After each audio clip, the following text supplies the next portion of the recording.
bahwa dia memilihkan apa yang engkau minta, bukan yang engkau pilihkan. Memilihkan waktu yang dia mau, bukan waktu yang engkau mau. Maksudnya, jangan lagi ada ikhtiar dan iradah di hadapan Allah. Ikhtiar dan iradah cukup kepada makhluk. Kalau di hadapan Allah, tiadalah iradahku, kehendakku, tiadalah kemampuanku, tiadalah kemampuanku. La haula wala quwata illa billah. Jadi nggak usah tinggi-tinggi ngaji ma'rifat. Pakai la haula wala quwata, selesai semua. Jadi ma'rifat itu 3 aja. La ilaha illallah Muhammadur Rasulullah. Yang kedua, kalau orang udah nyebut nama Rasul berarti apa?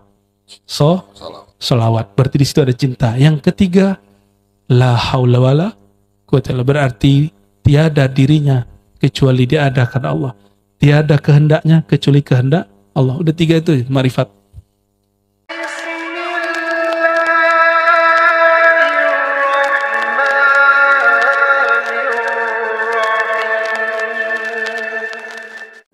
Ijtihaduka fima dhamina lak, kesungguhanmu terhadap rezeki yang sudah Allah jamin bagimu. Wa taqsiruka, sedangkan engkau kurang serius. Bang Dik, tahajudnya ada nggak selama bekerja? Ada nggak yang bekerja? Kerjanya berapa jam sehari? Saya udah nggak kerja, Bu ya. Oh ya, ada yang lain deh.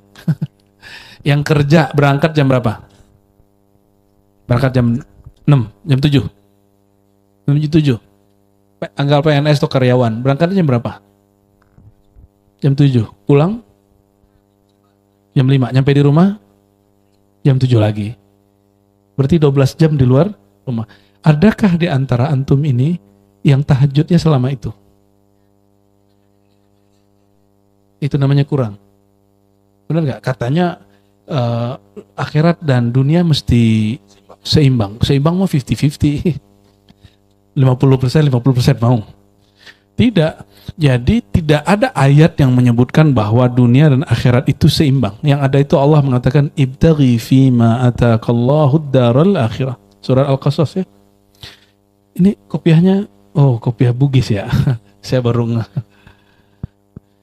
carilah apa yang Allah berikan kepadamu, yaitu negeri akhirat. Dan itu nggak pakai tapi, nggak pakai dari, nggak pakai sebagian. Carilah semaksimal mungkin negeri akhirat. Tapi giliran dunia, apa kata Allah, wala tansa nasibaka. Kamu jangan lupa ya. Kalau kita kan sekarang dibalik, coba ustadz hari ini, mohon maaf bahasanya dibalik. Kamu nggak apa-apa ibadah, tapi jangan lupa duniamu. Begitu nggak? Nggak begitu. Ngomongnya gini. Carilah duniamu sebanyak-banyaknya, nanti jangan lupa akhiratmu. Kebalik nggak sekarang perintahnya? Kalau Allah nyuruhnya apa yang dicari? Nah, ayat ini bukan nyuruh sholat lebih lama daripada kerja. Karena dalam pemahaman kami, kerja itu juga ibadah. Kerja itu ibadah kalau amanah. Maka orang yang kerjanya amanah, dia sama dengan sholat sunat. Apalagi kalau dia pemimpin, dia adil. Pemimpin yang adil itu ditaruh di 7 daftar wali Allah yang ditulis di dalam hadis Bukhari. 7 wali yang Allah jaga di saat tidak ada penjagaan di hari kiamat. Nomor 1-nya siapa? Imamun adlun. Imam yang adil. Bukan ustadz. Imam dulu. Maka sekarang banyak yang pengen jadi imam. Banyak yang ingin jadi wakil rakyat, betul nggak? Mohon doa restu gitu. Ya nggak apa-apa. Kan Bang Dik kalau nggak nyalon ya harus ada yang nyalon. Teman-teman yang melakukan Allah, ini ada kalimat yang agak keras di sini. Orang-orang yang dia sungguh-sungguh dalam urusan mencari rezeki dunia, tapi tidak sungguh-sungguh dalam akhirat, dalilun alam timasil basir, tanda mata batinnya buta. Jadi kalau ditanya, apakah mata batinku hidup? Jawabannya satu aja. Kamu lebih serius di depan TV atau di atas sejadah? Kamu lebih serius, maka harus diganti. Imam Al-Banani menukil seorang sufi di zaman dulu namanya Dhahak. Dhahak ini secara harfiah artinya yang suka ketawa. Mungkin dia dulu suka ketawa. Kata dia, salah satu nikmat yang aku tidak peroleh bandingannya di dunia, rezeki yang luar biasa, mujalasatu ahli ilmi, duduk bersama orang yang kenal Allah. Mujalasatu zakirin, begitu di riwayat lain, duduk bersama orang-orang ahli zikir. Maka teman-teman, kalau nggak kuat zikir sendiri, gabunglah dengan orang yang suka berzikir. Ini sekarang diribat untuk zikirnya masih terbatas karena tempatnya terbatas. Di lantai 3 kita hari Jumat biasanya. Semoga tahun depan ini sudah jadi suraunya. Nanti kita zikir bareng di sini. Kita nikmati hidangan-hidangan langit. Insya Allah. Kenapa kita sebut hidangan langit? Karena setiap kali orang menyebut nama Allah, sebenarnya Allah sudah duluan nyebut nama dia. Jadi kapan kan Allah ingat kita? Kapan Allah ingat kita? Sebelum kita ingat Allah. Ya. Duluan kita yang sholawat atau Rasulullah yang doain? Cuma secara syariat, orang itu diajarkan ikhtiar. Man shalla alayya, siapa yang sholawat kepadaku, sallallahu alaihi asyra marrat, Allah sholawat kepadanya 10 kali. Coba perhatiin kalimatnya. Siapa yang sholawat kepadaku sekali, Allah sholawat kepadanya 10 kali. Kita sholawat, Allah sholawat. Duluan mana wujudnya? Duluan wujud Allah apa wujud kita? Dan Allah sekali sholawat, selama-lamanya sholawat. Allah sekali ingat hambanya, selama-lamanya ingat hambanya. Inilah yang disebut zikir. Zikir itu mengingat pertemuan yang dulu pernah terjadi. Ada yang ingat gak? Ada yang ingat wajah Tuhan gak? Gak ada yang ingat. Karena gak ada yang ingat. Yang diingat itu pertemuan yang lama. Jadi semua rasa zikir hari ini itu hanya mengenang rasa yang lama itu. Karena Allah dulu, sekarang, nanti sama. Maka ingat yang dulu itulah yang disebut zikir. Maka zikir artinya mengingat. Kalau nyebut Allah, itu namanya menyebut.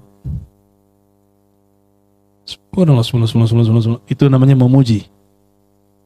Tapi zikir dalam arti mengingat. Saya nggak bisa ingat wajah Allah pakai akal. Maka orang yang mencoba memikirkan Allah dengan akalnya pasti gila. Itulah kejadian ahli-ahli tasawuf dituduh penyebab kegilaan. Bener gak? Dari dulu sampai sekarang? Tapi Bang Dik ini udah ketemu Syekh Hisham tahun berapa dulu? 2000? Syekh Hisham Kabani 2008. Udah gila belum? 2008, telat ya. Saya 98 udah berteatroikot Bang Dik. 98. Saya ya makanya itu. Saya jadi muridnya Buya. Loh bukan. Maksudnya aku gila gak?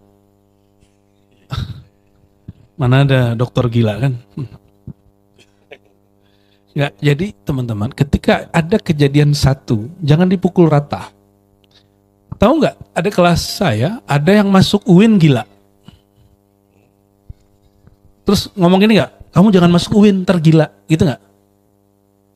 Cek dulu dia gila itu karena masuk kampus atau karena sudah bawaannya nggak beres. Sama orang belajar zikir, belajar ma'rifatullah, kalau udah nggak beres, masuk ke situ, dia ikut nggak beres. Nah, namun syaitan itu seneng nggak ada orang ingat Allah.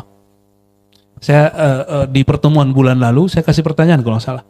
Yang paling banyak ingat Allah itu siapa? Ahli fikih, ahli akidah, apa ahli tasawuf? Jujur, bener, ini bukan melebih-lebihkan. Ahli fikih, ahli akidah atau ahli tasawuf yang banyak zikir nggak usah pakai takwil, zikir subhanallah subhanallah alhamdulillah. Kalau majelis ilmu itu penakwilan terhadap kata zikir. Ahli tasawuf, ambil satu tarekat Qadiriyah, itu ada zikir ataqah namanya, sama dengan Naqsyabandi, sama dengan Samaniyah dan tarekat lain. Zikir ataqah 70.000 la ilaha illallah. Mana ada selain orang tarekat begitu yang ada dibid'ahin. Padahal Al-Qur'annya mengatakan uzkurullaha dzikran katsira, surah Al-Ahzab. Hei orang beriman, zikir sebanyak-banyaknya. Banyak itu salah satunya angka 70.000. 70.000 banyak? Banyak banget atau banyak bingit? Ah, syaitan suka nggak sama orang berzikir? Maka saya curiga yang membid'ah-bid'ahkan orang berzikir ini, jangan-jangan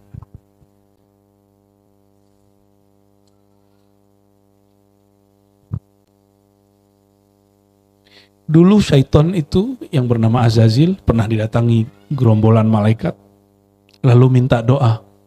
Wahai Azazil, doakan kami supaya selamat. Loh kenapa? Karena kami dapat kabar nanti ada malaikat yang membelot. Kira-kira gitu kalau bahasa bebasnya. Apa kata Azazil? Saya doakan kalian istiqamah. Saya doakan kalian dapat hidayah. Tapi dia lupa sama dirinya sendiri. Allah yahdikum. Semoga Allah memberi hidayahmu. Hadakumullah. Semoga kalian dapat hidayah. Tapi dia lupa mendoakan diri sendiri. Itu ngeri sekali. Dan ternyata terjadi. Dia yang belot itu malah yang doain itu. Ya. Nauzubillah min dari. Walaupun ini kisah Israiliyat, tapi ada benarnya. Ya. Kalau doain orang mulai diri dulu. Ya. Ibda biman ta'ul, mulai diri kita dulu, baru kemudian orang-orang dekat kita. Baik teman-teman semua, apa kata Imam Khatib Al-Waziri? Ciri-ciri orang yang maghbun, yang rugi. Ijtihaduka fi rizqikal madmun wa taqsiruka fi ibadatir razzaq, ya. Engkau sungguh-sungguh terhadap yang sudah dijamin, tapi lengah terhadap yang belum dijamin. Itu dalilun annaka al-maghbun, tanda kamu itu kamu rugi, ya. Maghbun artinya rugi, ya. Oke. Lanjut. Bismillahirrahmanirrahim. La yakun, janganlah hendaknya terjadi ta'akhuru amadil ata, ketika pemberian Allah terlambat turun kepadamu. Pernah kejadian nggak minta sesuatu di waktu tertentu tapi Allah belum kasih di waktu itu? Yang paling gampang yang jomblo-jomblo udah pengen melepas jomblo tapi belum ketemu, itu paling gampang. Atau yang belum punya dapat pekerjaan, ingin dapat kerjaan. Yang ingin dapat kendaraan, kendaraannya belum dapat. Yang ingin dapat rezeki, rezekinya belum dapat. Jawabannya apa? Jawaban beliau, jangan sampai pemberian Allah kepadamu itu telat, sedangkan engkau serius berdoa dan berusaha. Mujiban liya'sik, mujiban menyebabkan munculnya ya'sika, keputusasaan di dalam hatimu. Nah, sering nggak ngomong begitu? Saya sudah sekian bulan nih doa tapi nggak ada hasilnya. Ada yang ngomong begitu? Ya, sering ngomong begitu? Kalau pernah bicara begitu, ini yang disebut mujiban liya'sik. Dan Allah paling tidak suka sama orang yang putus asa. Jadi ciri-ciri hamba yang tidak diterima jadi kekasih Allah, baru doa sedikit, baru doa setahun, 2 tahun, 3 tahun gak dijawab, terus mengatakan, doa saya gak didengar kayaknya. Nah, orang-orang begini, sejak kapan Allah itu tidak dengar orang berdoa? Ada gak? Pernahkah Allah tidak dengar satu bunyi atau tidak tahu dengan adanya lalat, semut? Pernah gak? Semut di hari yang gelap, di tempat yang gelap, batunya hitam, itu Allah tahu. Masa cuma kita doa Allah gak tahu? Nah, jadi keyakinan orang-orang seperti ini yang meyakini bahwa sepertinya doaku belum dijawab. Nah, keyakinan seperti ini yang kemudian membatalkan akidah ahlus sunnah wal jamaah. Allah mengatakan innallaha sami'un alim. Allah maha mendengar, Allah maha melihat. Terbayang sedikit Allah tidak dengar doa, batal nggak akidahnya? Batal akidahnya? Dan sudah berapa banyak orang Islam itu nggak Islam lagi. Itu sebabnya saya setiap kali mau mulai sekarang baca syahadat. Apakah baca sendiri atau bacanya berjamaah? Coba sebelum sholat syahadat dulu ya. Siapa tahu dari sholat ke sholat yang itu kita sudah batal syahadatnya. Contohnya yang tadi. itu bagian A nih kok yang dapat. Nah, itu batal tuh syahadatnya. Ini bab hakikat ya, bukan bab KTP. Secara KTP masih muslim. Secara bab ilmu fikih masih Islam. Tapi secara ilmu rohani, ilmu tauhid itu batal. Ilmu tauhid batal sudah. Makanya ahli hakikat itu agak tegas. Yang lembut itu ahli ma'rifat. Apa beda hakikat dan ma'rifat? Hakikat itu berbicara apa adanya fi hadratillah, di hadirat Allah Subhanahu wa ta'ala. Karena Allah itu Zul Jalali wal Ikram, itu tegas. Maka Allah bertajalli kepada Sayyidina Muhammad SAW, memantulkan sifatnya, yaitu sifatul jamal. Maka muncullah rahmatan lil alamin. Nah, kalau bab rahmat, orang begini masih bisa diselamatin. Orang yang mengatakan tadi, Allah ini apa? Nasib gua kok begini mulu. Berarti dia sedang meratapi nasibnya. Orang seperti itu secara hakikat batal, tapi secara syariat masih muslim. Ya. Bang Dik nih saya ngomong, atau Bang Dik ngomong, Ar-Razi ini nggak bakal diundang kalau nggak podcast sama Aneh. Pernah ngomong gitu nggak? Terbersit gitu Bang Dik, secara hakikat batal. Berarti sudah menduakan Allah. Ini contoh aja. Ya. Yang membuat saya diundang orang ngajar di mana-mana itu karena podcast sama Bang Dik atau karena Allah yang mau? Allah yang mau. Tapi saya ngomong nih, Bang Dik ini kalau nggak Aneh yang didik, wah binasa sudah. Nah, itu secara hakikat itu batil. Kalau dia seorang guru mursyid, itu mursyid yang di kolbunya ada syirik khafi. Ada syirik, sama Bang Dik ngomong kayak tadi, itu syirik khafi. Syirik khafi, ini berbahaya. Syirik khafi itu syirik yang tersembunyi di dalam kolbu yang tidak tampak. Maka yang tahu cuma ahli kolbu. Nah, ini yang sering saya sampaikan sampai 2 bulan, itu yang kita ulang-ulang terus. Kulluka syirkun khafi. Semua yang engkau katakan ini kamu, ini darimu, itu syirik khafi. Kenapa engkau tidak mengatakan ini Allah, tapi Allah menyertakan aku di dalam perbuatannya? Baru benar itu. Ya. Lalu beliau mengatakan, ya. Nah, ini yang membuat saya senang. Fa huwa dhamina lakal ijabah. Wahai murid, semua doamu sudah dijamin. Dijamin ijabah. Ini perkataan Ibnu Athaillah Sekandari. Semua yang ngaji hikam malam ini adalah murid Ibnu Athaillah Sekandari. Apa kata beliau? Wahai murid, semua yang engkau minta itu sudah dijamin ijabahnya. Pengen diijabah di dunia apa di akhirat? Di dunia. Beneran? Yang mana nih? Ada yang dunia, ada yang akhirat gitu ya. Pengen masuk surga nggak?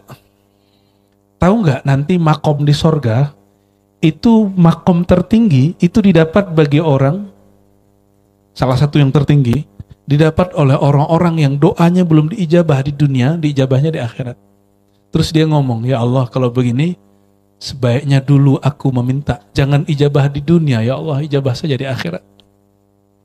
Kenapa orang-orang yang berdoa itu ditinggikan? Karena orang berdoa itu merendah, maka di akhirat ditinggikan. Mau tahu wali Allah makom yang tinggi? Itu wali-wali yang dia merendah. Nah, itu disebut ma'rifat. Kalau orang hakikat masih bisa tergelincir. Karena orang hakikat itu ada sedikit jalalnya. Dia lupa kalau dia masih hamba Allah, bukan Tuhan. Jadi saya ketemulah seseorang yang ngomong gini, katanya ente ngaji ma'rifat tasawuf, kok masih sakit? Aneh ngaji ma'rifat, nggak ada sakit-sakitnya, ngomong gitu. Itu matanya langsung belalak, itu udah nggak kayak manusia lagi. Kok ada kesombongan begitu? Itu kan jalalnya Allah. Nabi pernah sakit nggak? Kata orang kalau ngaji Nur Muhammad nggak bisa sakit-sakit. Bener nggak? Guru saya pakar Nur Muhammad, bahkan nama dia Nur Muhammad, sakit-sakit. Terus kok ada orang bilang, kalau orang sudah ngaji Nur Muhammad gak akan sakit-sakit. Bukan. Kalau orang ngaji Nur Muhammadnya baru sampai pada hakikat nur, dia akan merasa Dirinya bukan dirinya lagi. Sehingga dia nggak merasa sakit, padahal tubuh dia sakit. Sugesti begitu kuat memang. Ya. Tiadalah diriku yang sakit, tiadalah badanku, tiadalah tubuhku, tiadalah tulangku, kecuali Nur Muhammad. Hilang rasa sakitnya pada sugesti. Tapi pada fisiknya sebenarnya dia masih sakit. Sugestinya yang kuat. Namun sugesti kuat bisa menyembuhkan badan juga. Nah, itu kehebatannya. Namun kalau ini terjadi terus, orang ngira, oh kalau ente punya kajian Nur Muhammad nggak akan sakit-sakit. Nggak begitu. Ada nabi yang sakit nggak? Nabi Ayub. Apa kurang nur Nabi Ayub? Ada yang lebih tinggi nurnya dari Nabi Ayub? Nggak ada. Ya. Katanya kalau wiridan nanti kaya. Di antara para nabi, tahu nggak antum? Setelah Nabi Muhammad SAW yang paling banyak wirid itu Nabi Isa. Tapi Nabi Isa afqarul anbiya, nabi paling fakir, nabi paling miskin. Jadi bukan zikir itu sebenarnya yang bikin, ya. Jadi selama ini kan ada zikir pelaris, benar nggak? Benar, zikir pelaris. Remeh amat zikir untuk akhirat melariskan dagangan dunia yang cuma beberapa hari. Sekelas gak ini? Zikir untuk akhirat, nyebut nama Allah pemilik dunia dan akhirat.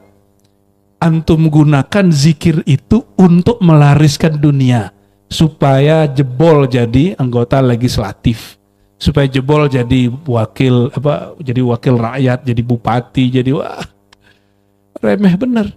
Zikir itu abadi, efeknya di sisi Allah. Kalau jadi wali kota berapa tahun?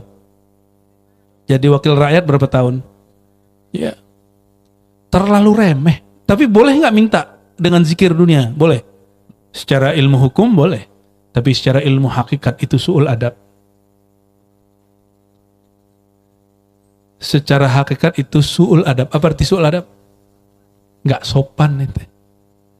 Kalau secara ilmu hakikat itu orang nggak ngerti. Masa mutiara mau ditukar sama gundu? Mau ganti mutiara sama gundu? Mau. Nah, itulah nasib orang-orang yang wiridan untuk nyari dunia. Wiridan untuk nyari dunia. Jadi udah Bang Dik, wiridan aja, nggak usah untuk pelaris goa. Ya. Nggak usah. Rezeki itu udah ada jalurnya. Nah, ketika orang zikir bukan lagi untuk pelaris, antum siap-siap bahagia. Mau bahagia? Jangan lagi zikir supaya lolos jadi wakil rakyat. Nggak akan bahagia. Orang zikir untuk hal-hal seperti itu karena dia menukar mutiara dengan gundu, maka dia rugi, dan yang kedua dia nggak akan bahagia. Setiap hari ngecek, ini gimana nih? Katanya zikir ini bisa bikin laris. Cek, ada nggak yang datang? Kalau gila rame, langsung GR. Di sini Syirik Coffee muncul. Tuh berkat aneh solawat kan, rame. Pernah ngomong gitu? Berkat aneh zikir nih, awan nggak ada hujan gitu. Ada yang ngomong gitu nggak? Itu ente Syirik Coffee. Syirik Coffee, syirik tersembunyi. Nah ini kalau ngaji hikamnya agak sedikit dimasukin ke babul haqa'iq. Ya. Oke, mau ditambah lagi? Saya belum masuk ke bab ma'rifat, masih hakikat dulu ya, masih hakikat dulu. Fima yakhtarulak. Tapi Allah menjamin doa itu dijawab sesuai pilihan Allah untukmu, bukan sesuai pilihanmu untuk dirimu. Bang Dik punya anak umur berapa Bang Dik yang kecil? Yang kenceng. 4 tahun. 4 tahun. Malu ya? Anak rasa cucu. Enggak, masih muda toh? Masih muda ya, ubannya aja yang udah jelas. Ketika anak minta motor 4 tahun kasih nggak? Kenapa? Karena sayang apa benci? Sayang lah, belum pantas. Ini dia. Berarti si anak tidak lebih mengerti dirinya daripada orang tua. Paham ya? Ketika orang tua menahan pemberian permintaan seorang anak, itu bukan karena benci sama dia, tapi karena sayang sama dia. Nah inilah inti kajian hikam. kajian hikam itu ingin ngasih tahu, kondisi kamu apa saja itu baik. Cuma mindsetmu yang jelek. Kondisimu apa saja itu baik. Karena Allah itu maha baik. Ketika dia menahan pemberian yang kau minta-minta itu, karena dia sayang denganmu.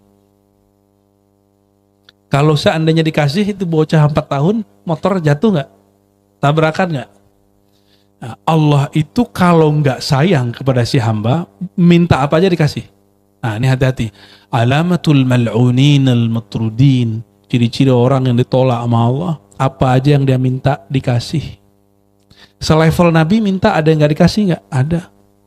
Apa doa Nabi? Ya Allah, la taj'al ummati yadribu ba'duhum fawqa ba'd. Riqaba ba'd. Jangan jadikan umatku yadribu ba'duhum riqaba ba'd.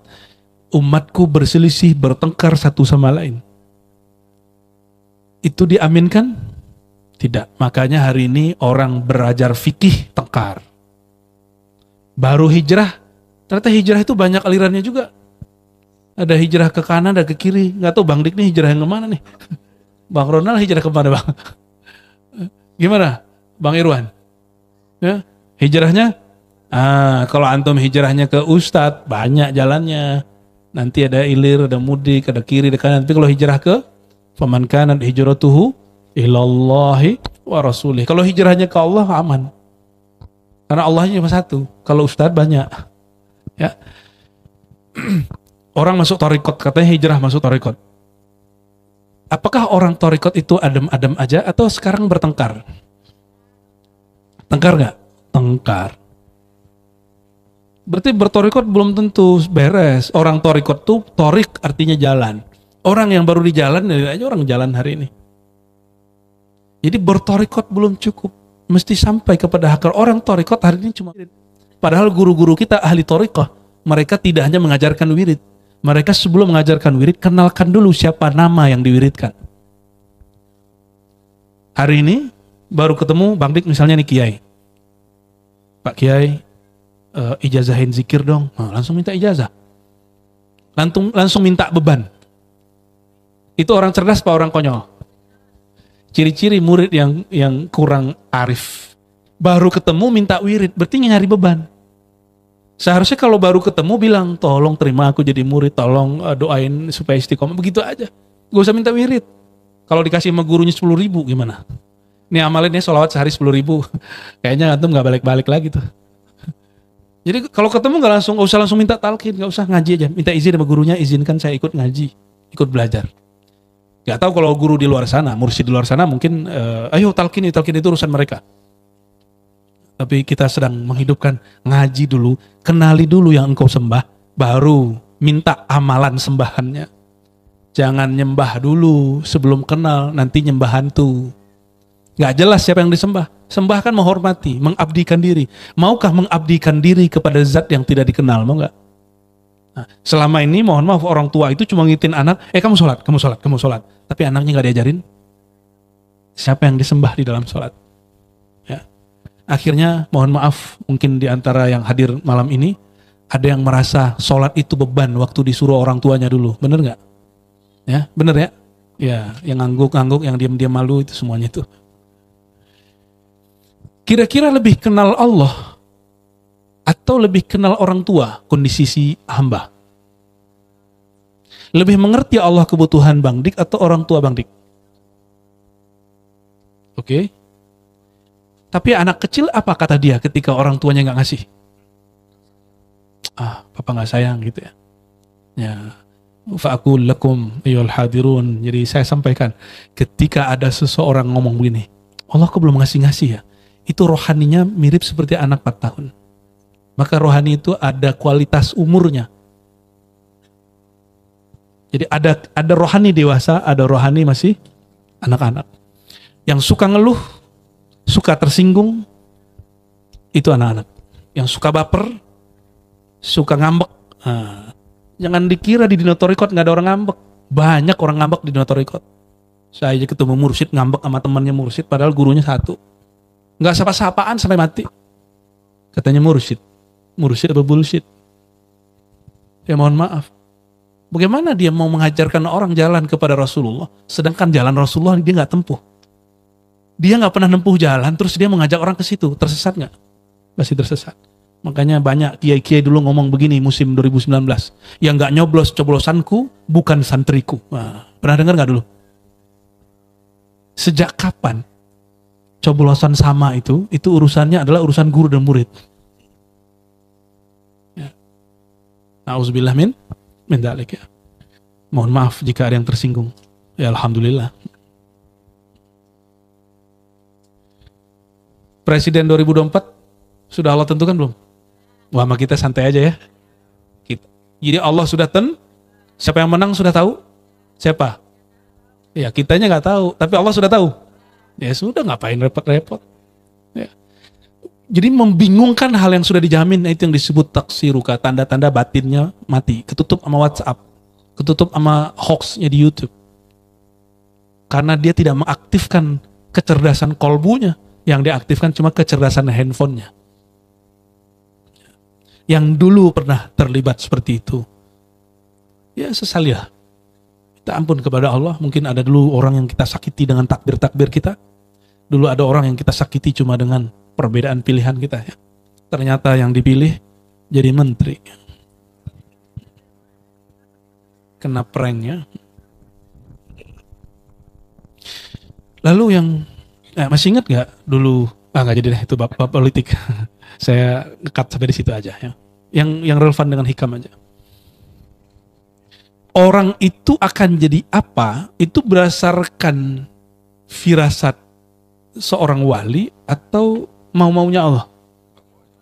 Ya. Tapi kan banyak orang yang udah pede, kegeeran kalau dapat isyarat. Wah, aneh dapat isyarat, ente bakal jadi gubernur. Segera maju. Ternyata jadi gubernur-gubernuran. Lumayan. Di banner doang. Padahal orang kalau dapat isyarat mimpi, isyarat kasyaf, itu terjadinya bukan berdasarkan hitungan orang yang menangkap mimpi dan kasyaf itu. Terjadinya tergantung maunya Allah Subhanahu wa taala. Ya, makanya jangan jual-jualan kasyaf ya. Jangan kemudian obral-obral firasat. Ya. Biasa aja, santai aja. Itulah anehnya orang zaman ini. Kita cerita mimpi ketemu Rasul, dia bilang, itu kok diceritain ke orang? Nanti jadi fitnah. Giliran ceritain kasyaf, ceritain firasat, itu diceritakan, bahkan dibawa ke bab politik. Itu ngeri ya. Adakah dalil yang melarang mimpi ketemu Nabi diceritakan? Ada nggak? Ada nggak dalil yang mengatakan, kalau kamu cerita mimpi nanti membawa fitnah? Ada nggak? Adakah kaidah begitu tertulis di dalam kitab-kitab yang mu'tabar? Nggak ada. Makanya para imam cerita mimpinya di kitab. Hatta Imam Bukhari bercerita mimpi dia ketemu Rasulullah Sallallahu Alaihi Wasallam. Bahkan beliau nulis di Sahih Bukhari kitab Ta'birur Ru'ya, dan ini sering saya sampaikan. Bab tentang takbir mimpi. Tapi jangan GR dulu. Mimpi itu cuma mubasyarat, cuma kabar gembira. Kalau dapat mimpi disuruh beramal, nggak usah diamalin dulu. Ya. Siapa yang bermimpi sesuatu, nanti ada seorang syekh atau seorang wali apa kayak kelihatan di mimpi, ngasih ijazah amal, nggak usah diamalkan dulu. Konfirmasi dulu kepada syekhnya, gurunya, mursyidnya. Nanti gurunya jika dia ahlul jazbah, ahlul ahwal mal maqamat, dia tahu ini syaitan atau bukan.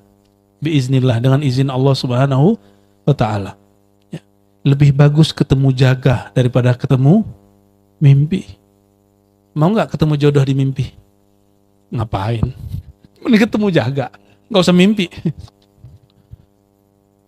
Tapi kenapa hari ini orang kemudian menggebu-gebu ingin mimpi ketemu Nabi? Karena dia berpikir mimpi itu satu makom tinggi. Padahal mimpi itu disebut ahwal. Ahwal itu berubah-ubah, bukan makom. Yang tinggi itu makom cinta. Orang kalau sudah cinta kepada Rasulullah pasti dikasih ahwal mimpi. Begitu, ya. Jadi cintanya yang dikejar, bukan mimpinya yang dikejar. Hari ini gimana? Mimpinya yang dikejar. Nih amalan ini sekian kali, nanti kamu mimpi ketemu Rasulullah. Saya yakin ulama yang ngomong begitu, dia udah ngomong cinta sebelumnya. Tapi videonya kan dipotongnya di situ. Ya, nggak sabar ngaji, pengen yang ujung-ujung doang, pengen yang beban-beban ya, kayak keranjingan wiridan ya. Pas udah wiridan nggak dapat nanya, aku udah wirid kok nggak ketemu Nabi ya, kayaknya mursyidnya kurang wusul nih. Dia nggak jelas, mursyid yang disalahin. Jadi Allah lah yang memilihkan apa yang kita minta. Saya minta kepada Bang Dik, misalnya Bang Dik ini jagonya apa nih? Bang Dik mengerti gambar. Saya bilang, Bang Dik, beliin dong yang itu. Kata Bang Dik, tunggu, Ar-Razi, saya nanti pilihkan yang bagus karena saya ahlinya gambar. Kira-kira saya nolak nggak kalau saya ngerti Bang Dik lebih ngerti? Nggak nolak. Kenapa? Karena dipilihkan oleh yang maha, oleh orang yang lebih mengerti. Bagaimana jika yang memilihkan itu zat yang maha mengerti? Jadi PR kita selama ini, Bapak Ibu, saudara-saudariku, mungkin kajian doa sudah banyak, kajian wirid sudah banyak, tapi orang jarang membahas bagaimana mengenal zat yang kita mintakan doa itu. Jadi kita ini kurang mengenal dia sehingga sering meminta hal-hal yang di luar kepantasan seorang hamba minta kepadanya. Waqfil waqtil ladzi yurid la fil waqtil ladzi turid. Allah itu jika ingin memberi, nggak nunggu maunya si hamba, tapi maunya Allah. Nah, gimana cara mengkorelasikannya supaya nggak menunggu, supaya tidak menunggu gimana? Itu tadi bab cinta. Apa kata Nabi SAW? Allah berfirman, jika Allah telah mencintai seorang hamba, kuntu sama'ahu, maka berubahlah pendengarannya, penglihatannya, termasuk kehendaknya, waktu yang dia mau. Jadi jika si hamba sudah dicintai Allah, kehendak si hamba lebur dalam kehendaknya Allah. Maka kapan si hamba mau terjadi, berarti itu maunya Allah. Bukan Allah mengikuti maunya hamba. Sejak kapan Allah mengikuti maunya hamba? Pantas nggak Allah ngikutin maunya hamba? Atau hamba yang mesti ngikutin maunya Allah? Allah itu bukan presiden demokrasi, bukan. Allah itu maha adil, maha diktator. Hanya Allah yang boleh begitu. Tapi juga maha penyayang. Maka nggak boleh si hamba ngatur-ngatur. Di salah satu nama Allah, Malikul Mulk, Raja di Raja. Artinya Allah itu absolut, nggak boleh diatur-atur. Tapi apa yang dia atur itu pasti terbaik, pasti terindah.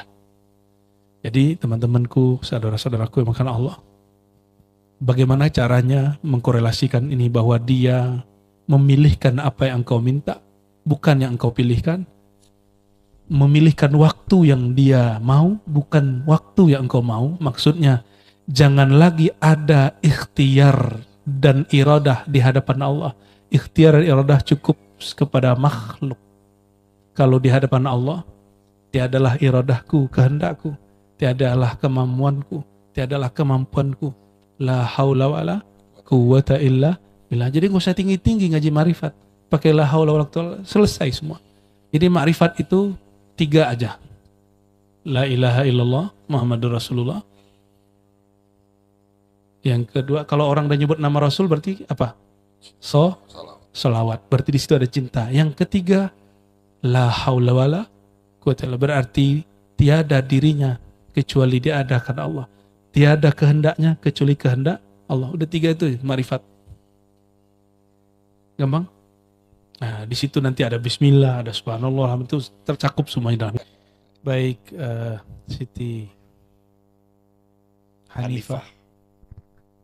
Kok bisa ya sahabat itu mengatakan, wahai Rasulullah, jiwaku, ayah ibuku, diriku, keluargaku adalah tebusan untukmu.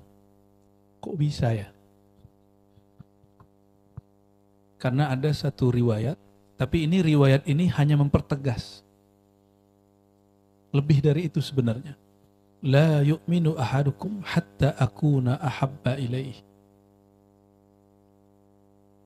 Tidaklah sempurna, bahkan tidak sah iman kamu sampai aku lebih dia cintai daripada dirinya, daripada keluarganya, daripada hartanya, dan wanas ajmain, bahkan semua orang. Kok bisa Nabi ngomong begitu? Karena Nabi sudah ngerti orang yang di hadapannya itu udah kenal siapa hakikat beliau. Bang Dik sayang sama orang tua nggak? Sayang banget kan? Ya. Belum disebut berbakti kalau belum balas orang tua. Belum disebut benar-benar sayang kalau belum sayang kepada orang tua. Maka kalau orang sudah mengerti hakikat Nabi Muhammad SAW yang dibaca dalam kitab-kitab Maulid, bahwa Rasulullah SAW adalah Abul Arwah, ayahanda agung daripada semua ruh kita. Ini punya ruh nggak nih? Punya nyawa nggak? Ya. Jika tubuh dan alam ini dari nur Sayyidina Muhammad SAW, lalu ruh kita dari ruh Ahmad SAW, maka berarti mencintai beliau itu melebihi cinta kepada orang tua. Karena beliaulah orang tua yang sejati. Gelarnya Nabi itu Bang Dik, Al-Ab Al-A'zam, Al-Ab Al-Akbar, atau Al-Ab Al-Hakiki, ayahanda hakiki yang agung. Kalau orang tua ya mohon maaf, doain tuh paling urusan dunia. Semoga kamu sukses, kerjaannya banyak, dapat rezeki, paling gitu. Jujur aja punya orang tua. Tapi kalau orang tuanya udah kenal Allah, pasti doanya semoga kamu dunia akhiratnya selamat. Itu minimal. Tapi kalau Rasulullah SAW, kenapa kita mesti lebih cinta kepada Rasulullah? Karena Rasulullah pun lebih cinta kepada kita. Lalu ada orang bertanya kepada seorang imam, bagaimanakah makom cintaku di sisi Rasulullah SAW? Apa jawaban si imam itu? Engkau seberapa cintakah dirimu kepada Rasulullah SAW? Mungkin nggak kita cinta kalau nggak kenal? Adakah orang mencintai yang dia nggak kenali? Nggak ada. Antum cinta ke guru, ini mohon maaf, itu hanya karena Allah menutupi sang guru dengan sifat-sifat Nabi Muhammad SAW. Makanya dalam hikam disebutkan laula jamalu sitrihi. Kalau bukan karena keindahan sifat Allah yang Allah tajallikan ke Nabi Muhammad, lalu dipancarkan kepada kita menjadi pakaian kita semua, maka antum bilang Ar-Razi apa gitu, Bang Dik apa, Dawami apa. Pujian-pujian itu bukan untuk kami. Itu adalah sifat Allah yang Allah kemudian jadikan cover daripada orang yang kita puji. Antum sekarang ini sama, ini kan cuma pakaiannya yang soleh ini, soleh-soleha. Di kamar kan belum tentu soleh. Di rumah kan belum tentu sesoleh ini, sepatuh ini duduknya. Tapi Allah kemudian tutupkan bijamali sitrihi, dengan keindahan nur Sayyidina Muhammad SAW. Maka kita semua, orang nggak lihat, nggak mengakses aib kita ini. Ada yang akses aib kita nggak sempat. Maka kita senang sama guru yang bukan nabi pasti. Itu karena Allah tutupi dengan nur Sayyidina Muhammad SAW. Kira-kira cinta sama guru itu karena si gurunya atau karena Nabi Muhammad SAW? Kemarin saya nanya ke teman-teman kita di Ribat, kalian kalau saya keluar kota gelisah nggak? Hambar nggak? Iya. Itu baru sama saya loh. Rindu nggak ngaji? Rindu. Itu baru sama Ar-Razi yang bukan Nabi. Sebenarnya rindu itu bukan kepada pribadi Ar-Razi Hashim, tapi itu kepada orang yang disebut-sebut dalam kajiannya. Siapa yang sering-sering kita bahas dalam kajian kita? Sayyidina Muhammad SAW. Dan Allah izinkan lidah al-fakir yang hina, yang banyak noda ini, yang tidak soleh ini, yang tidak sopan ini, ikut membicarakan beliau. Maka lidah ini, wajah ini, badan ini, ilmu yang Allah titipkan ini sebenarnya adalah cover yang Allah berikan kepada kita yang asalnya dari nur Sayyidina Muhammad SAW. Jadi ketika kita merindukan guru, sebenarnya bukan guru itu yang dirindukan, tapi nur yang terbawakan di dalam dirinya. Tapi apakah ia sanggup memikul nur? Atau sebenarnya nur itu yang memikul dia? Adakah orang sanggup memikul ilmu Nabi? Atau sebenarnya orang itu sedang dipikul oleh Nabi Muhammad SAW? Karena kita diikut sertakan dalam tugas-tugas kenabian, maka kita dikenang orang, Bang Dik. Jadi bukan karena diri kitanya yang alim. Ama guru aja rindu. Gimana ama sang maha guru Nabi Muhammad SAW? Dulu pernah pas pandemi saya hampir 5 bulan nggak ceramah kemana-mana Bang Dik. Kata kawan-kawan pada gelisah. Mana nih kajiannya nggak muncul-muncul gitu. Itu baru ama Ar-Razi si pendosa. Gimana dengan Nabi SAW yang nggak pernah berdosa? Maka ketika Nabi Muhammad SAW disembunyikan waktu perang Uhud. Jadi Nabi itu sudah hampir terbunuh. Karena ada seorang sahabat yang mirip dengan Nabi, perawakannya, dia yang kemudian terbunuh. Lalu orang-orang mengira yang terbunuh itu Nabi Muhammad SAW. Berteriaklah kafir Quraisy, "Qutila Muhammad." Muhammad sudah terbunuh. Padahal Nabi disembunyikan di suatu tempat yang aman. Tapi giginya sudah ada yang rusak. Gusinya berdarah. Sallallahu alaihi wasallam. Itu sahabat-sahabat semuanya gelisah. Maka ada sahabat yang akan terbunuh cuma karena apa? Ingin nyelamatin Nabi. Ada tombak melayang pergi. Sahabat itu langsung berdiri depan Nabi jadi tameng. Dan dia yang tersusuk. Begitu cinta. Dan mereka lebih cinta Rasulullah daripada nyawanya. Bagi mereka, kalau aku mati, yang sedih cuma keluargaku. Jika Rasulullah yang wafat, maka alam semesta ini yang bersedih. Mereka segitunya. Maka Nabi SAW beri kaidah.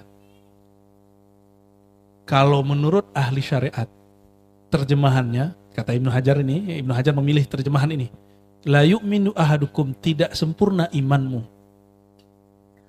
Tapi menurut ahli hakikat, tidaklah sah imanmu. Ibnu Hajar al-Asqalani menyebutkan dua makna ini, tapi dia memilih yang pertama. Karena lebih ringan. Tidak sempurna. Tapi kalau saya pakai yang kedua Bang, kamu belum disebut benar-benar beriman sampai menjadikan Nabi Muhammad SAW lebih kau cintai daripada dirimu sendiri. Dan tidak mungkin itu illa bima'rifati haqiqatihi. Dan itu tidak mungkin kecuali dengan mengenal hakikat kita ini siapa pada diri Nabi Muhammad SAW. Dan anugerah Allah pada beliau yang melimpah kepada kita apa? Sehingga kita jatuh cinta kepada Nabi Muhammad harus lebih daripada cinta kepada yang lain. Ya. Barangkali gitu. Adinda Siti Hanifah. Ya. Baik Buya, terima kasih. Mudah-mudahan jelas ya. Dan ini pertanyaan dari online, dari Miftah Mukalal Pamulang. Assalamualaikum Abuya. Izin, apakah ketika sudah tidak berguru karena tahu sisi manusia beliau, gibah, menjelekan orang lain, apakah ilmu yang beliau sampaikan dan diamalkan tidak berkah dan terputus sanadnya? Berhenti berguru. Ya misalkan tiba-tiba saya berguru sama Buya, terus Buya tiba-tiba kawin Gak sesuai lagi. ekspektasi. Ya gitu ya. Hah? Ya gak sesuai ekspektasi. Iya, untung nggak dengar. Udah ente aja jadi guru. Itu jadi mursyid aja sendiri. Gitu ya. Kalau antum mau cari mursyid yang gak berdosa, ente aja yang jadi mursyid. Paham? Gak ada mursyid yang gak berdosa. Mursyid yang gak berdosa cuma Nabi Sallallahu Alaihi Wasallam. Cari aja Nabi. Atau ente yang jadi Nabi. Nabi baru ke-26. Mana ada mursyid gak berdosa? Ini bukan pembelaan terhadap mursyid. Betul ada mursyid yang tergelincir banyak. Tapi karena Allah gak akan membiarkan mereka tergelincir kecuali ada satu rahasia. Ada rahasia di situ. Ya. Ada orang ninggalin gurunya cuma karena makan jengkol. Masa mursyid makan jengkol? Ada yang cuma karena gurunya minum berdiri. Ah, ini bukan ustadz hijrah ini. Ini bukan, tidak sesuai dengan sunnah ini. Padahal ada hadis Nabi minum berdiri. Buya, maaf nih Buya. Tadi yang jengkol tuh siapa ya Buya? Buya ya. Kayaknya kamu deh. Buya kayaknya kalau jengkol dimakan. Bukan Banik, bukan saya. Ya. Saya kan nggak terlalu doyan sama jengkol. Cuma kalau ada dimakan. Bukan lagi bicarakan diri kita Bang Dik, tapi itu kejadian di banyak tempat ya. Tidak sedikit ya, murid itu membuat standar gurunya itu dengan standar dirinya. Ya, jadi kalau nggak sesuai dengan level dirinya, itu bukan mursyid aneh itu. Loh kalau kayak gitu, ente jadi mursyid, biar levelnya sesuai semua. Ya, gitu aja ya. Jadi ada orang yang bermursyid itu dengan nafsunya. Itu sebabnya guru yang hebat itu yang bisa menghancurkan nafsu antum itu. Keakuan itu. Nah itulah Sayyidina Al-Khidir alaihissalam. Nabi Khidir itu mampu menghancurkan keakuan Nabi Musa. Apa kata Nabi Musa? Ana a'lamun nas fil ard. Saya orang paling alim di bumi. Karena ini Nabi, yang ngajarin Nabi itu kontan, ngajarnya cash. Bunuh orang depan dia, rusak kapal depan dia, lakukan sesuatu yang aneh-aneh depan dia, cash semua. Ternyata Nabi Musa bilang, ini kok bisa begini, kok bisa begini. Pertanyaan, kok bisa? Disitulah Nabi Musa mengakui dirinya tidak tahu. Itu kelas Nabi Musa loh. Lalu kenapa Nabi Khidir pisah sama Nabi Musa? Kata Nabi Musa apa? Kamu kan udah janji, tidak ingkar. Sekarang kenapa kamu janji? Ingkar. Kamu janji untuk tidak mempertanyakan. Kenapa sekarang mempertanyakan? Jadi kisah itu kenapa ditulis di surah Al-Kahf? Dan surah Al-Kahf itu dianggap surat penangkal Dajjal. Karena salah satu pola-pola penyelamat orang dari fitnatul Dajjal mengerti kisah Sayyidina Al-Khidir dan Sayyidina Musa alaihi wassalatu wassalam. Gak ngerti pola ini, kita terjebak. Nabi Khidir itu bicaranya apa? Hukum dia hukum apa? Hukum sir, batin dia. Maka dia mengatakan ini bukan urusanku, bukan perintahku. Tapi dia gak bilang Allah. Nah ini makrifat. Kalau orang pakai hukum hakikat dia akan ngomong yang bunuh tadi Allah. Itu hukum, maka orang berhakikat belum selamat. Orang berhakikat mesti naik satu level lagi, levelnya level makrifat. Di makrifat lah baru ada adab. Apa beda hakikat dan makrifat? Hakikat itu pengetahuanmu tentang kejadian sebenarnya. Itu hakikat. Yang mematikan si anak, yang merusak kapal, hakikatnya siapa? Nabi Musa apa? Nabi Khidir Pak? Hakikatnya. Zohirnya Nabi Khidir. Hakikatnya siapa? Allah. Tapi orang yang punya adab, hal yang buruk secara kasat mata, secara hukum syariat, tidak boleh kemudian dipulangkan kepada Allah. Apa kata Nabi Khidir? Ma fa'altuhu, tidaklah aku melakukannya dari urusanku amri. Begitu ayatnya kan? Padahal mudah loh, cuma ngasih nama. Fa'altuhu min amrillah. Beda tipis, lebih mudah malah bahasa Arabnya. Aku lakukan ini karena perintah Allah. Kan lebih mudah. Pada hakikatnya yang membunuh itu Allah. Kan gampang. Tapi adab Sayyidina Al-Khidir, inilah dua ilmu yang diajarkan ke beliau. Musa, tidak semua hal kamu tahu. Yang terlihat di kasat matamu belum tentu hakikatnya begitu. Tidak semua hakikat yang kamu tahu mesti kamu katakan. Nah ini yang paling penting. Tidak semua hakikat yang kita tahu mesti kita nyatakan. Jadi ketika ada orang ngomong Muhammad itu Allah, itu orang jahilun murakkabun su'ul adab kepada Allah Subhanahu wa taala. Pernah dengar orang ngomong gitu? Muhammad itu Allah. Itu buruk adab kepada Allah Subhanahu wa taala. Nabi pernah ngomong gitu enggak? Katanya antum ahli ma'rifat, itu baru di hakikat. Coba Nabi Khidir, apa sulitnya mengatakan yang membunuh itu Allah? Yang merusak kapal itu Allah. Yang naikin tiang itu Allah. Mudah. Jadi orang kalau baru berhakikat, dia nanti kena penyakit kibr. Inilah yang terjadi pada iblis. Karena iblis itu ahlul haqa'iq. Apa kata salah satu riwayat dari iblis ini? Ditanya, kenapa engkau tidak mau sujud? Jawabannya apa? Yang bikin aku gak sujud kan engkau juga ya Allah. Bener ya? Tapi itu su'ul adab. Su'ul adab. Yang diceritakan di Quran bagian-bagian yang masih indah-indahnya. Karena Al-Quran itu bab ma'rifat. Keselarasan antara bab ma'rifat dan syariat. Sehingga indah. Quran itu betul-betul indah. Nggak norak gitu. Hari ini orang-orang norak-norak ngomong hakikat itu. Ya, kita agak ngeri-ngeri juga dengernya. Ya. Ya. Diriku, di dalam diriku ada Tuhan. Waduh. Berarti Allah muat dong dalam diri dia. Ini benar secara hakikat. Tapi secara bab ma'rifat nggak benar. Karena nanti pasti multi tafsir. Ente semulia apa kok Allah ada dalam dirimu, kan gitu nantinya. Yang benar kalimatnya seperti disebutkan di Quran. Ala bidzikrillah tatmainnul qulub. Wazkur rabbaka fi nafsik. Indah sekali itu bahasa di surah Al-A'raf. Ya. Ayat 200 berapa itu? 203, 204, 205. Wazkur rabbaka fi nafsik. Bagian-bagian akhir. Sebutlah Allah, Rabbmu, penciptamu di dalam dirimu. Allah nggak bilang di dalam dirimu ada Allah, nggak begitu. Tapi bahasa hakikat begitu.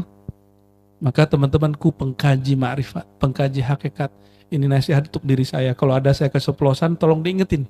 Ya, kalau antum keceplosan, saya ingetin. Saling mengingatkan kita. Watawasau bil haq, watawasau bis sabr. Siapa tahu lagi datang nakalnya, ya, terus ngomong begitu. Ya. Nah, perhatikan bab adab. Adab itulah inti dari orang bermakrifat. Maka yang dapat gelar al-arif billah, dia mengerti hakikat, dia mengenal Allah, dia musyahadah kepada Allah, memandang kepada Allah, tapi dia nggak membuka bahasa-bahasa begitu secara terbuka, secara vulgar. Pasti kemudian dikemas dengan beberapa ungkapan-ungkapan yang tidak vulgar lah, ya. Maka sejauh ini saya menjaga itu. Semoga Allah tetap mengistiqomahkan. Jika ada yang sudah kelewat, saya minta ampun kepada Allah Subhanahu wa Ta'ala. Ya. Oke, tentang kisah Nabi Musa, Nabi Khidir. Yang pertama apa? Tidak semua orang alim itu mengetahui segala sesuatu. Berarti di atas seorang alim ada. Yang kedua, tidak semua hakikat mesti diungkapkan. Nah, ini paling penting. Ya, penyakit di dalam diri namanya syak. Syak wasangka. Begitu bahasa Indonesianya. Benar ya? Syak itu ragu.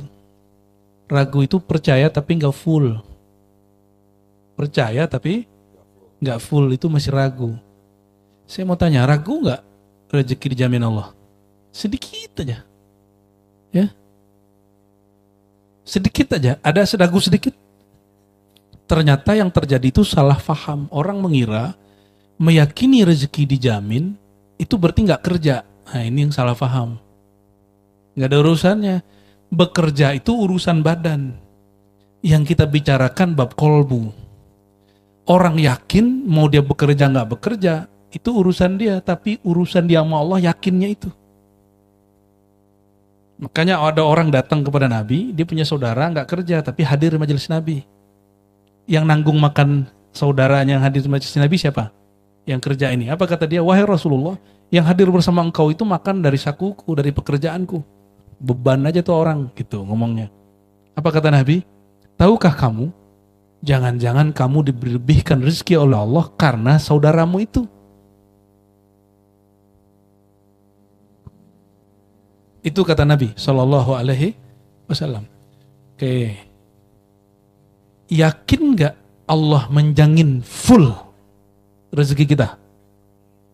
Bener. Sempatkah terpikir Allah lupa 1 detik, 2 detik terhadap nasib kita? Kalau ada yang begitu, kafir. Orang begitu kafir. Walaupun zahirnya masih Islam, asyhadu an la ilaha, tapi di mata Allah orang itu kafir. Ini bab hakikat. Di bab hakikat. Makanya Allah melalui lisan baginda Nabi Muhammad SAW itu ingin menurunkan, menyegarkan rohani supaya enggak syak. Gimana caranya? Itu hadis yang masyhur kita baca terus. Jaddidu imanakum. Nabi bersabda, segarkan imanmu. Hari ini sudah berapa banyak menyebut lafaz la ilaha illallah? Sudah berapa? Sudah ada 100, 200, 1000, 2000, 5000? Belum ya? Pantesan imannya loyo. Kata Nabi, imanmu itu bisa usang. Jaddidu imanukum, segarkan imanmu. Lalu sahabat bertanya bagaimana caranya? Perbanyak baca la ilaha illallah. Iman itu bab hakikat. Iman itu bab hakikat. Bab sebenarnya. Maka bab iman ini agak pahit-pahit. Manis pahit itu terus terang semua. Nah, oleh karenanya, ditaruhlah lafaz la ilaha illallah itu di menu iman paling tinggi. A'laha qaulu la ilaha illallah. Iman tertinggi menunya adalah la ilaha illallah. Maka kalau ingin cari tahu kolbu orang paling seger, paling mantap, paling yakin, itu kolbu yang dipenuhi ma'rifat la ilaha illallah. Ya. Nah, lalu di ujung dikatakan, apa yang membuat kamu syak? Biasanya yang membuat seorang hamba, seorang pesuluk, seorang murid syak, ragu kepada Allah, apa yang dia minta terjadi tidak pada saatnya. Ingin jadi wakil rakyat, udah jor-joran, udah doa, udah umroh, udah haji, udah bagi-bagi baksos, ternyata nggak kepilih. Ini contoh. Kira-kira itu kejadiannya ada nggak? Banyak apa? Banyak banget. Hah? Jadi apa yang membuat seseorang kemudian goyang? Karena dia syak. Dia syak. Orang kalau sudah syak ragu, siap-siap nanti wuduknya lama tuh. Hati-hati kalau yang wuduk lama tuh penyakit ragu. Itu ragu kecil. Ini latihan bagi yang wuduknya berulang-ulang. Lakukan selama 3 hari. Jadi sebelum wuduk baca auzubillah. Lalu berwuduk sekali-sekali. Cepat-cepat langsung keluar dari tempat wuduk. 3 hari. Nanti hari keempat lakukan 2 kali 2 kali. Muka 2 kali, tangan 2 kali. Sampai hari ke-7 baru kembali ke 3. Coba rasain. Nanti wudhunya gak lama. Yang wudhunya setengah jam terus kemana-mana. Kebayang gak? Padahal Nabi SAW mengajarkan tanazzafu. Hendaklah kamu bersih, berpakaian bersih. Nabi itu kalau dilihat di riwayat-riwayatnya itu gak seperti yang kita bayangkan tentang yang orang ceritakan tentang Nabi. Yang orang ceritakan tentang Nabi kan Nabi itu lusuh, Nabi itu hidup susah. Saya yakin ini yang bercerita begini gak kenal Rasulullah SAW. Gak membaca hadis-hadis Nabi dengan detail. Nabi itu bajunya rata-rata impor. Tapi dulu gak ada itu, Zara itu gak ada. Ya, H&M gitu gak ada. Uniqlo gak ada. Gak ada. Apalagi merek-merek luar itu ya. Apa tuh merek-merek yang harga kaos itu 3 juta, 30 juta, ada begitu kan? Nabi itu bajunya ada yang begitu modelnya. Pantas nggak? Pantas banget, beliau adalah kekasih raja, raja. Tapi beliau walaupun begitu, nggak mau pakai sutra dan emas. Kecuali campuran, sutranya campuran. Pernah Nabi pakai emas lagi sholat. Itu Nabi ngelirik emasnya. Habis sholat itu emasnya dilelang gratis. Siapa yang mau dibagi langsung? Ada nggak orang kayak Nabi begitu hari ini? Orang yang suka ngasih itu orang kaya apa miskin? Orang yang ngasih dari yang punya apa dari ketiadaan? Dia ngasih yang punya atau dia nggak punya? Berarti Nabi itu berpunya atau enggak? Saking suka ngasihnya, karihil mursalah, seperti angin masuk ke angin tuh lewat begitu aja. Nabi itu kalau dapat rezeki secepat masuk, secepat itu keluar. Maka nggak kedetek kayaknya seperti kayak orang hari ini yang numpuk-numpuk hartanya. Itu maksudnya. Jadi kalau kayak gitu Nabi itu kaya apa miskin? Cuma bergaya miskin. Tapi bagaimana beliau bergaya miskin? Bajunya dari Bahrain, jubahnya dari Rum, sarungnya dari Yaman, syalnya dari Habasyah, ya, gamis atasnya dari Mesir. Di zaman itu belum ada pesawat, belum ada apa-apa. Orang bawanya itu unik sekali tuh. Bawanya serba manual. Kayak gitu miskin atau kaya? Ya, maka nggak ada namanya dalam nama Nabi Al-Miskin gitu. Nggak ada nama Nabi itu Al-Miskin. Cuma beliau berdoa, ya Allah jadikan gayaku gaya orang miskin. Orang miskin itu lebih penyabar, dihina nggak marah. Tapi kalau orang OKB, orang kaya baru, disalib dikit marah. Ya, apa loh? Ya. Kita punya motor nih, Bang Dik, disalib sama mobil, marah. Lo nggak tahu gue punya mobil di rumah, gitu nggak Bang Dik? Belagu kan? Begitu orang hari ini. Jadi udahlah pakai motor butut, terus disalib orang ngamuk. Nah, udahlah kismin, sombong.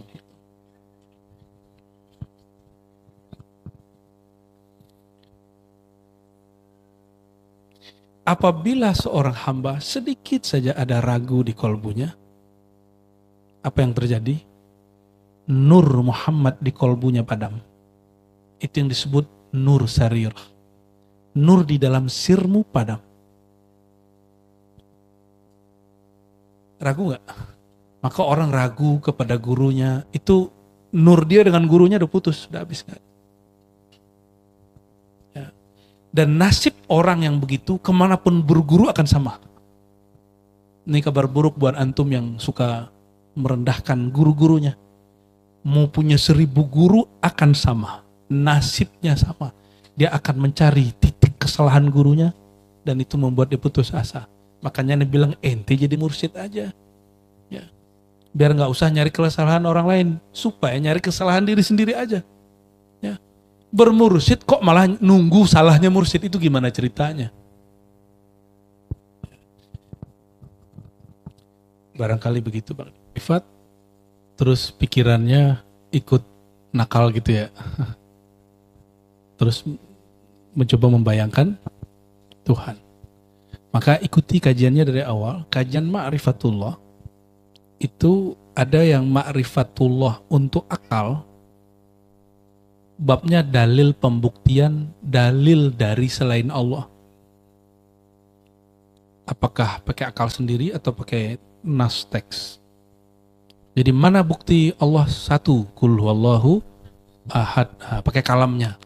Bukan pakai zatnya. Bukan pakai wujudnya. Pakai teks surat Al-Ikhlas ayat 1 gitu. Itu dalil nakli. Ada dalil akli. Bukti Allah ada, adanya alam. Kayaknya Allah itu butuh alam supaya dibuktikan ada. Begitu ya? Begitu kan selama ini? Apa bukti Allah ada? Ada alam. Seandainya nggak ada alam, Allah ada nggak? Terus untuk apa bukti dengan alam? Nah, disinilah bertengkar sedikit antara ahli hakikat dengan ahli kalam, ahli ilmu akidah. Bagi ahli ilmu akidah, ciri-ciri atau tanda-tanda Allah itu ada, alam ini ada. Maka mereka ahli kalam, kata Ibnu Athaillah, mendalilkan Allah itu ada bukan dengan dirinya Allah itu sendiri, tapi dengan selain Allah. Jadi membuktikan Allah itu ada dengan zat yang sebenarnya zat ini berasal dari ketiadaan. Bagi Ibnu Athaillah itu dalil sah tapi kurang sempurna. Bagaimana mungkin engkau membuktikan keberadaan zat yang maha ada dengan alam yang dulu pernah tidak ada? Itu kurang cerdas katanya. Tapi di ilmu kalam itu udah cerdas bener, itu bisa ngomong begitu. Ya. Terus gimana bagusnya? Kalau saya sudah ketemu Bang Dik, masih perlu nggak cari pembuktian Bang Dik itu ganteng, tampan? Gak perlu, cukup pandang wajahnya, wajah dia sendiri itulah bukti bahwa dia itu laki-laki gitu, maco gitu. Tapi kalau belum, cari foto atau cari tetangganya, itu si Bang Dik doang itu bener orangnya tampan. Oh iya, nanti kumpulin 3 orang, orangnya baik gitu. Jadi dapat ceritanya dari orang. Kalau sudah ketemu dan emang orangnya seperti itu, masih perlu pembuktian orang itu gak? Lebih kuat yang mana? Ketemu langsung dengan orang yang membuktikan dengan yang selain dirinya, dengan orang lain. Mengenal Bang Dik lewat tetangga atau mengenal langsung, itu lebih keren yang mana? Lebih sahih yang mana? Oke. Allah itu pernah jauh gak? Yang jauh itu kamu. Allah itu gak pernah jauh, yang jauh itu kita. Karena Allah gak pernah jauh, maka perlukah membuktikan Allah itu dekat? Allah itu tidak pernah tidak ada.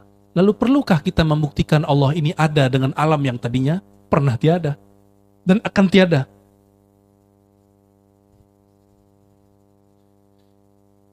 Apakah bukti Allah ada itu kalbu kita bergetar gitu? Kalau kalbu nggak bergetar berarti Allah nggak ada. Sebut nama Allah hati bergetar. Itu tanda iman, bukan tanda Allah ada. Beda nggak? Idza dzukirallah, jika disebut nama Allah, wajilat qulubuhum, bergetar hati orang beriman. Itu tanda ada iman di kalbumu, bukan tanda Allah ada. Jadi kalau saya nggak getar hati saya ketika nyebut nama Allah, bukan berarti Allah tiada. Yang nggak ada itu iman saya. Jangan dibalik-balik. Maka bagi ahli hakikat, cara pembuktian Allah itu ada, Diajarkan murid-muridnya menyebut nama Allah, rasakan getaran di kolbunya. Jika kolbunya bergetar itu disebut persaksian kolbiyah. Baru disebut asyhadu ente bener. Itu bener level 1. Kalau masih pakai akal, akal masih bisa digoyang. Makanya ada orang murtad walaupun dia cerdas. Kenapa? Argumentasi akal ini bisa digoyang. Yang nggak bisa digoyang itu argumentasi kolbu. Dan ini diakui oleh Raja Rum. Apa kata dia? Iman kalau udah masuk ke dalam kolbu kamu kalau sudah bergetar walaupun sekali, nggak akan pernah nur iman itu keluar. Ketutup iya, keluar nggak. Ya, terhijab mungkin iya, tapi keluar tidak. Maka orang-orang yang ditanamkan makrifat oleh orang tuanya sedari kecil, senakal apapun dia, semaksiat apapun dia nanti, pasti balik. Walaupun sesaat sebelum meninggal. Makanya kita kalau ngeliat ada orang aneh-aneh, sabar-sabar aja, tunggu aja. Ini orang pasti ada titik baliknya. Yang belum pasti itu kita. Jangan lihat orang gitu. Titik balik kita di mana kita nggak tahu. Yang ada titik jungkir balik. Jadi cara memahami Allah itu jangan pakai akal saja. Akal itu untuk alam. Wa tafakkaruna fi khalqillah. Mereka bertafakur, berfikir terhadap ciptaan Allah. Nggak pernah Allah nyuruh mereka memikirkan zat Allah. Jadi akal ini dia tadinya tidak ada, lalu Allah ciptakan bersamaan tubuh ini. Berarti akal ini tugasnya ngurusin alam ini. Akal itu nggak pernah mampu memikirkan zat yang sudah ada sebelum akal. Allah lebih dulu atau akal lebih dulu? Sanggupkah akal menembus alam ketuhanan yang disebut lahut? Belum Tuhannya loh. Belum Tuhannya, ada alam disebut alam lahut. Alam ketuhanan, bukan Tuhan itu. Alamnya alam ketuhanan, tapi itu bukan Tuhan. Oke. Gak usah jauh-jauh. Orang jatuh cinta aja banyak yang gak masuk akal. Apalagi cinta kepada Allah SWT. Apalagi ma'rifat kepada Allah SWT. Oleh karena itu, jangan pikirkan Allah dengan akalmu, tapi rasakan Allah dengan kolbumu. Saksikan Allah dengan ruhmu. Karena ruh itu tidak bertempat di tubuh. Ruh itu tidak berupa, tidak berwarna. Yang berwarna itu jiwa. Makanya aura-aura itu di jiwa. Ruh kita gak ada warnanya. Gak ada tempatnya. Di mana? Itu asrar rahasia Allah. Jika ruh sudah begitu, apalagi yang meniupkan ruh. Maka yang mampu menangkap perhatian Allah itu hanya ruh. Jadi jangan coba-coba menangkap argumentasi tentang Tuhan dengan akal. Pusing-pusing sendiri. Inilah maksud Imam Fakhrur Razi dan gurunya Al-Juwaini. Apa kata beliau? Aku menyesali hidupku karena sibuk berdebat dengan ilmu kalam. Ya, ternyata hanya qila wa qala, kata ulama ini dalam kitab ini. Lalu beliau kembali kepada akidah taslim, menyerahkan Allah sesuka-sukanya. Allah itu bab zauq. Ya, yang mampu mengenal Allah itu sendiri. Nah, inilah perkataan Abu Bakar yang sering saya baca. Orang yang disebut kenal Allah ketika dia mengaku dirinya tidak kenal Allah, baru Allah kasih dia makrifat. Jadi kalau masih ngerasa akal nih sanggup, nggak Allah kasih. Nah, makanya hadis Tirmidzi yang menyebutkan doa tadi, Bismillahirrahmanirrahim, wal awalu wal akhiru wal zahiru wal batin, itu ayat itu dimensinya dimensi lahutiyah, alam ketuhanan. Dan itu penyembuh penyakit-penyakit orang salah mikir tentang Tuhan. Nah, nanti lain waktu kita syarah apa rahasia baca huwal awalu. Sudah ada manfaatnya di kajian-kajian tertentu ya. Tapi orang belum menjelaskan dalam maksud saya apa yang dimaksud huwal awalu. Huwal awalu wal akhiru. Nanti mohon diingatkan Bang Dik. Ini ada rahasia di situ. Barangkali itu sahabat-sahabat hikam yang melakukan Allah, saudara-saudariku.